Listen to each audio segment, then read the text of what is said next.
Greetings, YouTubians, and welcome back to Wayne's Sharp World, where today we're taking a little deeper look at a knife that I unboxed recently and was very impressed with the overall design and fell in love with the blade from first sight, and that is none other than the Kizer Domin. Now, before I go any further into this review, I'd like to thank you guys for tuning in today. If you like what you see, please do me a huge favor, hit that subscribe button, follow along, and I will continue to bring you the content. I also want to let you guys know, if you're looking for Kizers, there really is one place to look, or probably the best place to look, and that is Mojave Outdoor. They specialize in carrying Kizer. If you didn't know, if you're new to the game, check them out. And of course, Amazon is another fantastic place to look. Mojave lists all their knives on Amazon as well, and so does Kizer. So it's really easy to get your hands on a Kizer. These will, of course, be linked below, and you can use this code right here, Wayne's World, for 10% off, whether it be at Mojave Outdoor, or if the link is to Amazon, that will also most likely be through Mojave, and you can use that discount code at checkout there as well. Now, with that being said, let's take a look at some overall specs on this knife. I'll hold up the coated one for the specs, and maybe we'll hop back to the satin blade for size comparisons. But what we are looking at here is an overall length of 7.76 inches, a blade length coming in at 3.31 inches, and a blade width of 922 thousandths. We have a blade thickness at 126 thousandths, and a blade material on this guy of N690, which is a little, actually, this one is 154 cm, and this is 154 cm as well. Am I losing something here? Let me check something. No, okay. Never mind, my bad. Got confused with models. Yes, 154 cm steel. And we have a blade style of, I think it's listed as a sheep's foot, but I'm going to go with sheep's footy Wharncliffe because I definitely see a little bit of a point here. Either way, sheep's foot or Wharncliffe. Great blades, nice combo, excellent design on this blade here with a grind of a hollow grind, and it is a pretty screaming sharp hollow grind. We'll talk more about that when we get to just the blade. A handle length coming in at 4.45 inches, a handle thickness at 496 thousandths, a handle width at 849 thousandths, and of course that handle material of that good, clean, flawless micarta that Kizer is so good at turning out. And we have a liner lock locking mechanism with, of course, as you would expect, pretty much a perfect lockup.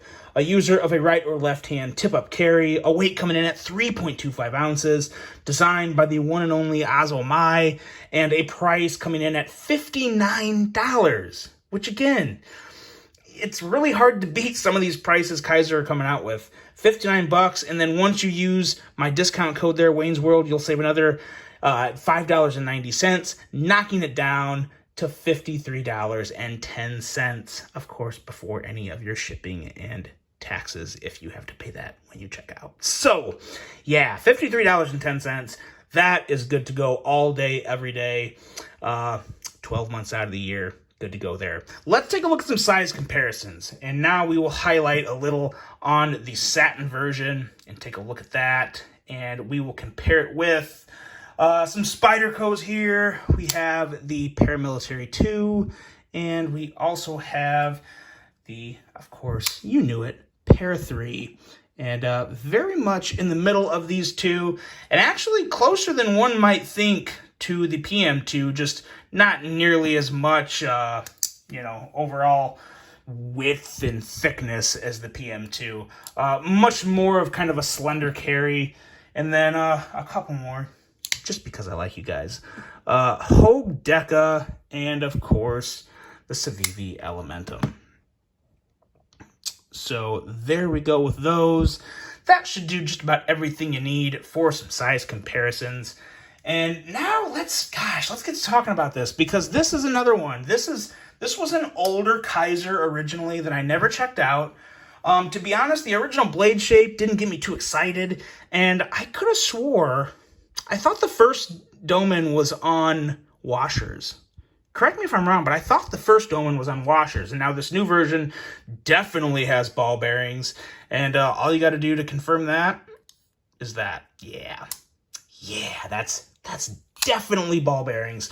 But going back to this blade, Just a beautiful sheep's footy Wharncliffe blade with a screaming sharp hollow grind coming down to 15 thousandths behind the edge, which is just a little extra thinner than normal, which is totally fine by me, and it's good to go in the blade department. I love this tip. I love the way this blade works. Just an excellent, true EDC blade that really couldn't get a whole lot better. You got a lot of jimping on the spine, so that's all covered. You can kind of reach up there with your index finger if you're doing a draw cut along a box, or if you really need to push down, you're good to go there. And if you want to choke up and do a little detailed digging with that tip, you can as well too, because it's got a nice little area there where you can choke up a little. But keep in mind, there's no jimping there, so that could get a little slippery, so you might want to be careful with that. But nonetheless, just an excellent, gorgeous blade. Now going into the handle and ergos. The ergos are very nice on this guy. They're neutral. That's just the best way to put it. They're neutral. They don't have the curves of like a PM2 or anything like that. But it's just, again, it's that nice thickness and width. It sits well in your hand. It feels like it fills my hand pretty well. And I have, kind of big hands.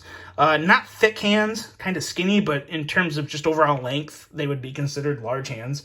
So yeah, they're really good to go there. Now, as you look around and you see some other things on this knife, you have the clip, which is a little different. Still works just fine. You have kind of the contact point that pushes down on the clip. Right as the ramp ends is the highest point on the clip, and it actually comes down, which really kind of helps the feel in hand. It takes away from some of the little pressure you have where the clip is bent. Normally that would be up, maybe just a little more. But even if you're talking just an eighth of an inch, I mean, that's a huge difference when you're talking about something you're holding in your hand like this. And it's very noticeable. So I do actually like that they did that. And it's just as easy as ever to go in and out of the pocket. Screws are recessed, so even though the clip isn't, it still goes in and out of the pocket just fine. So good job on the clip. It still looks great. The only real difference is how the actual bent over part sits a little lower towards the end of the handle, which I think is a smart idea overall. At the end of the day, I think it's a job well done. The liner lock access. This is the one thing that maybe there could be a little improvement, but I gotta say, liner lock access is still a breeze. Very easy to get to. Very accessible, very enjoyable. The only thing that would make it more enjoyable is if there was a little beveling here at the end. You can see it better on this version here. As you can see, there's no bevel there. It's just the liner, which, that's no big deal. That's a little thing that you do to, maybe cut some time and cut some cost on the knife. It's one little detail that they, passed on. And that's not the end of the world, because like I said, it's still so easy to close this liner lock and access it. So it's not a huge issue, but it would be a nice little added bonus if there was a little bevel there. But that's that. Again, as usual, I said this during the unboxing, but the micarta is flawless. It's not fuzzy. It's really clean and flat. Feels good. Gives that grippy texture that everyone wants from micarta. So excellent job there. And the action, I'm really kind of at a loss for words for the action on some of these newer Kizers. Like I said in the unboxing, Kizer, they have the secret sauce. Civivi does not have it. QSP does not have it. And it all started with this model right here, the Towser K, and it just kept getting better. But you see kind of what they're doing up there. Now, this is a little different. I don't believe you have that with... No, so this is a little bit of a relief area back there. And that is a really nice area to apply whatever type of lube you use. So that's really appreciated. But the difference in action for me started with this Towser K, and they've just been running with it. And it's been the same ever since, with the Beglighter 2, with now this Domin and the Towser K, and I expect to see it on the other new Kizers coming out. It's just a next level of guillotine drop shot action and super smooth, crisp, snappy deployment with that detent that really is dialed in. Just listen to it. As good as you can possibly get. Super crisp in the close. Butter. the action just couldn't get any better. It really is phenomenal action. And it's another model that I really wish although I don't know. I don't know how I would have, I don't know how I would have reviewed the original Domin, because I think this one's pretty different than that. So no regrets, but I'm really glad I got these on the table. Really, really do enjoy these a lot. Big fan of these. Get them while you can, because I know button locks are a big thing, and that's what everyone is, or a lot of people are kind of focusing on. But if you like thumb studs and you're a fan of this blade shape, you have got to try this knife. I really do love the Domin. I'm going to have to make another favorite Kizer list later this year, because my list is drastically changing. There's still going to be a lot of newer ones on it. They're not all going to be button locks, though. There's a very good chance you may see this on that list, because I am really digging this model right now. Really enjoyed making this review for you guys. Really hope you enjoyed it. Hope you have a great rest of your day. And until the next one, I'm out.